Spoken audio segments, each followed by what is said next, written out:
تحریک انصاف کی حکومت ہٹائی گئی تھی اپریل کے اندر 9-10 اپریل کو، تو جو پاکستان کا بیرون ملک سے قرضے لینے کا جو رسک ہوتی ہے، یعنی اگر آپ کو باہر کے لوگ قرضے دیتے ہیں، بینکس قرضے دیتے ہیں، تو وہ قرضوں کی جو رسک ہوتی ہے کہ قرضہ واپس نہیں ہوگا، وہ 5% تھی۔ وہ 5% تھی آج سے 7 مہینے پہلے جب ہماری حکومت گرائی گئی ہے۔ آج اخباروں میں آیا ہوا ہے کہ جو ہماری رسک ہے، یعنی ہم قرضہ واپس نہیں کر سکتے، وہ رسک 5% تھی، آج وہ 64.5% ہے۔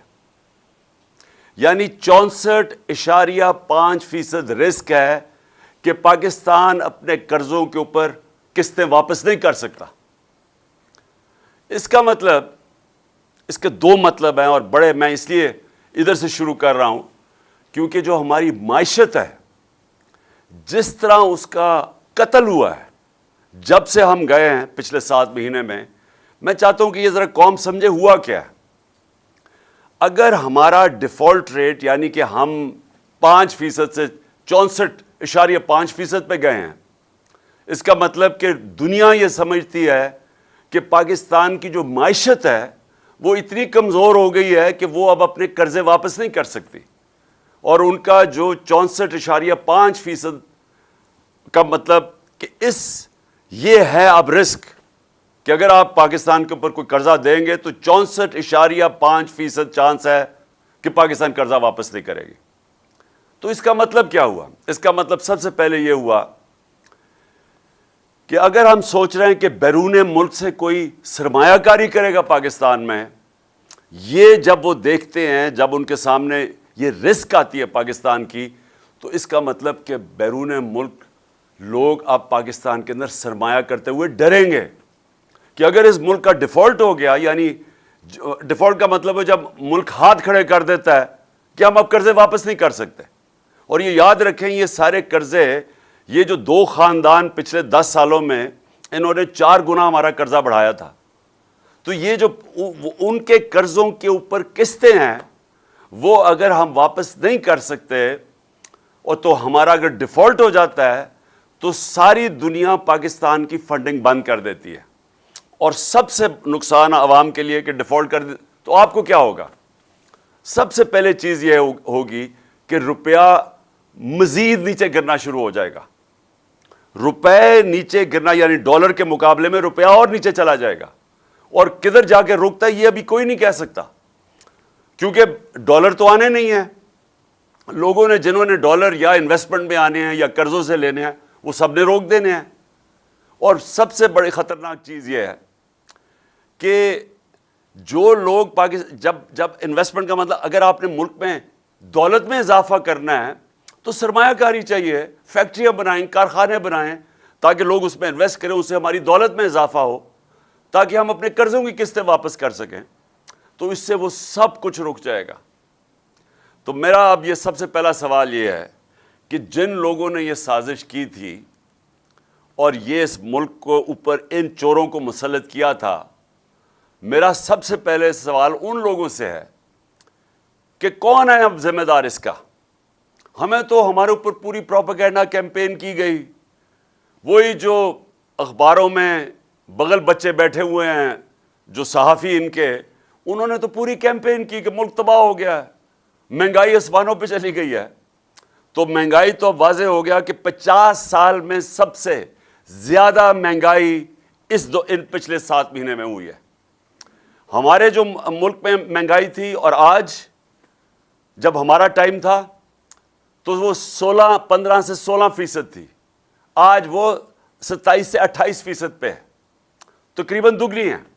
تو جو مہنگائی بھی بڑھ گئی، جو ملک میں سرمایہ کاری تھی وہ بھی نیچے چلی گئی، جو ہماری ایکسپورٹس بڑھ رہی تھی وہ بھی نیچے چلی گئی، جو بیرون ملک پاکستانی پیسے بھیج رہے تھے، ڈالرز بھیج رہے تھے، ریمیٹنسز بھیج رہے تھے، وہ بھی کم ہو گئے، جو ہماری ٹیکس کلیکشن تھی، یعنی جو آمدنی ایک ملک کی ہوتی ہے ٹیکس اکٹھا کر کے، وہ بھی اس کے جس رفتار پہ ہم اکٹھے کر رہے تھے وہ نیچے چلا گیا۔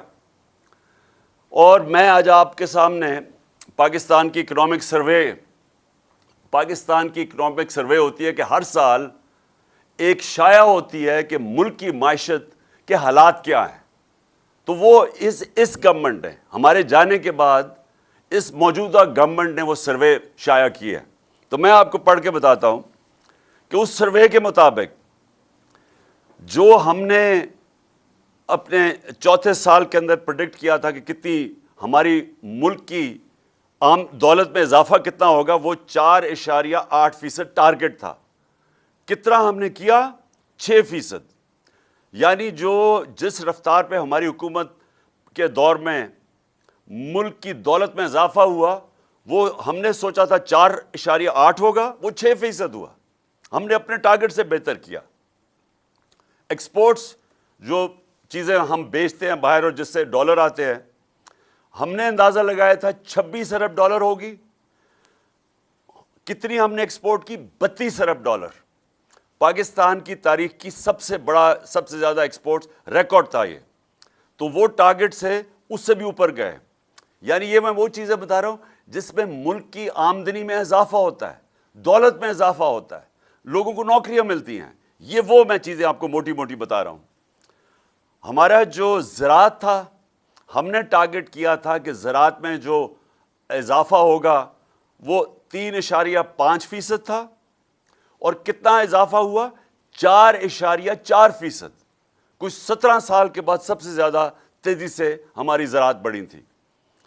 پھر انڈسٹری جو روزگار دیتی ہے، اصل میں انڈسٹری، جب تک انڈسٹری ملک میں بڑھتی نہیں ہے تو اصل میں تو ملک کی دولت میں اضافہ نہیں ہوتا، ملک اوپر نہیں جا سکتا. تو ہم نے ٹارگٹ سیٹ کیا تھا 6.6%، آخری سال کی بات کر رہا ہوں. اور ہوا کتنی؟ انڈسٹری کتنی تیزی سے بڑھی؟ 9.8%. اپنے ٹارگٹ سے اوپر گئے ہم. سروسز سیکٹر، اور اس کے اندر آئی ٹی بھی ملا لیں، تو سروسز میں 4.7% ٹارگٹ سیٹ کیا. 6.2% پہ ہمارے گروتھ ہوئی سروسز میں. اور آئی ٹی جو کہ مستقبل ہے، ٹیکنالوجی، اس میں 26.9% ہمارا بڑھا. یعنی جو فیوچر پہ سب سے جو ہم نے زور لگایا کہ ہماری آئی ٹی جو فیوچر ہے اس میں ریکارڈ اضافہ ہوا. اور بجلی کی، اچھا یہ سمجھنے کی بات ہے کہ جو بجلی ہے، اگر انہوں نے جو ہمارے پہلے یہی نون لیگ کی حکومت تھی، انہوں نے جو کانٹریکٹ سائن کیے ہوئے ہیں بجلی کے، جو کمپنی سے کانٹریکٹ سائن کیے ہیں، چاہے ہم بجلی خریدیں یا نہ خریدیں، ہمیں پیسے دینے پڑتے ہیں.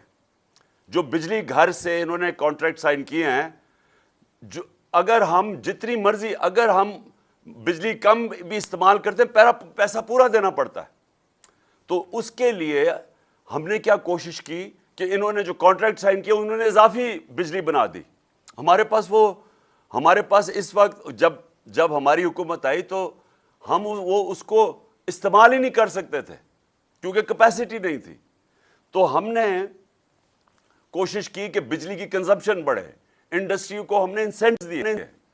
تو ہمارے دور میں جو بجلی کی کنزمپشن بڑھی وہ 20.9%. تو یہ میں اس لیے آپ کو بتا رہا ہوں کہ معیشت تو ہماری بڑھ رہی تھی، ملک ترقی کر رہا تھا. اور یہ پاکستان کی اکنامک سروے کہہ رہی ہے، یہ جو ان کے دور میں پبلش ہوئی ہے، تو وہ جو ہر سال پبلش ہوتی ہے اس کے مطابق ملک تو ترقی کر رہا تھا. تو پھر یہ جو سازش کے تحت ان کو اوپر بٹھایا گیا اور ہمیں یہ کہا گیا کہ وہ بہت کوئی شہباز شریف کوئی جینیس ہے، اس سے کوئی قابل آدمی کوئی نہیں ہے، اس کو اوپر آ کے بٹھا دیا. اور اس کے بعد وہ جو بھاگا ہوا تھا ملک سے، بھاگے ہوئے تو سارے ہی تھے، تو اس کو خاص طور پہ لے کے آئے اسحاق ڈار کو. اس نے آگے کہا کہ میں موڈیز کو ٹھیک کر دوں گا. اس کے بعد وہ گم ہی ہو گیا. اور یہ جو آج آپ کو میں بتا رہا ہوں کہ اگر اس کا مطلب دنیا پاکستان کیا دیکھ رہی ہے، ہم نہیں کیسے کہہ رہے. میں نے ویسے 6 مہینے پہلے اپنی قوم کو بتا دیا تھا کہ جو 30 سال دونوں حکومتیں مل کے